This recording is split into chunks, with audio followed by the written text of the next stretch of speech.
Saudari-saudara pencinta insan yang terkasih, selamat berjumpa lagi di hari ini, Kamis 10 Februari 2022. Kita akan mendengarkan dan merenungkan Injil Markus bab 7 ayat 24 sampai 30. Mari kita dengarkan bersama.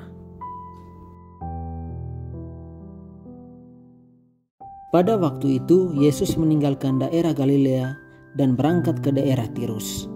Ia masuk ke sebuah rumah dan tidak mau bahwa ada orang yang mengetahuinya. Tetapi kedatangannya tidak dapat dirahasiakan. Malah di situ ada seorang ibu yang anak perempuannya kerasukan roh jahat. Begitu mendengar tentang Yesus, ibu itu datang dan tersungkur di depan kakinya. Ibu itu seorang Yunani berkebangsaan Siro-Fenisia. Ia memohon kepada Yesus supaya mengusir setan dari anaknya. Yesus lalu berkata kepadanya, "Biarlah anak-anak kenyang dahulu. Tidak patut mengambil roti yang disediakan bagi anak-anak dan melemparkannya kepada anjing." Tetapi ibu itu menjawab, "Benar Tuhan, tetapi anjing di bawah meja pun makan remah-remah yang dijatuhkan anak-anak." Lalu Yesus berkata kepada ibu itu, "Karena kata-katamu itu, pulanglah, sebab setan itu sudah keluar dari anakmu." Ibu itu pulang ke rumah dan mendapati anaknya terbaring di tempat tidur, sedang setan itu sudah keluar.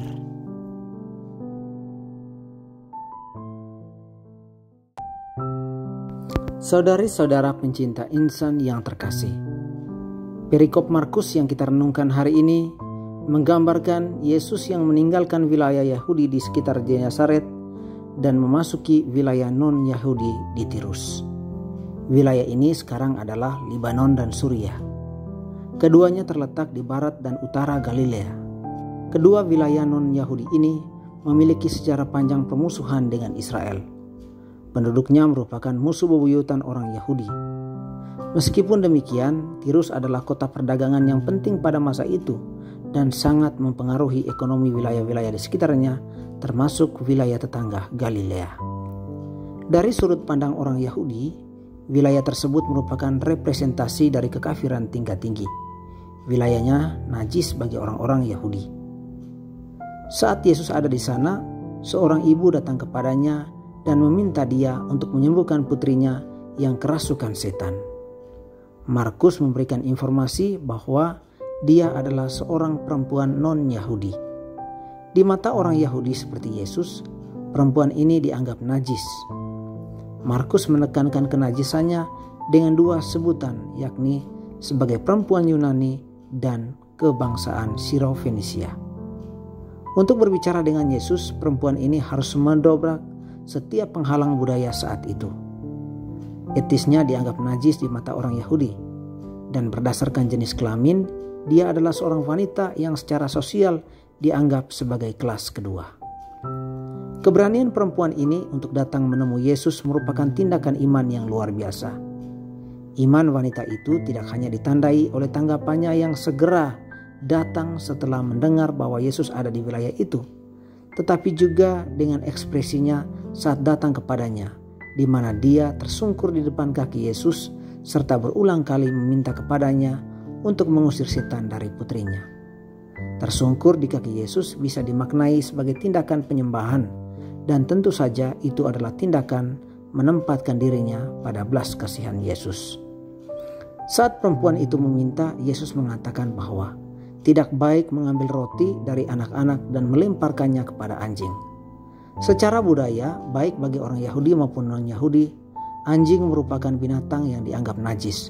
Pada umumnya dibiarkan berkeliaran dan makanannya adalah sampah dan mayat.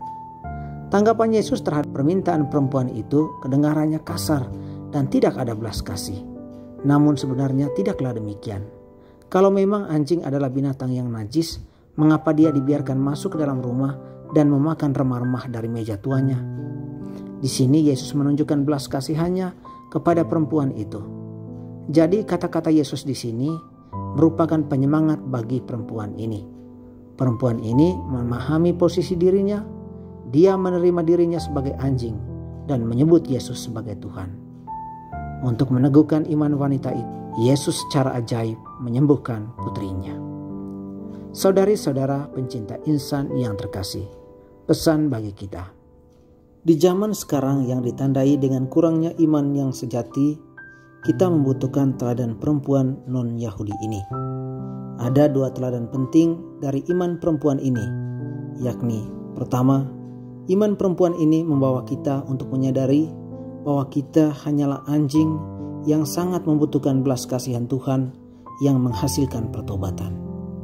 Yang kedua, iman perempuan ini memberikan kita keberanian dan harapan ketika kita mendekati dan mengajukan permohonan permintaan kepada Tuhan kita. Semoga Tuhan membantu kita.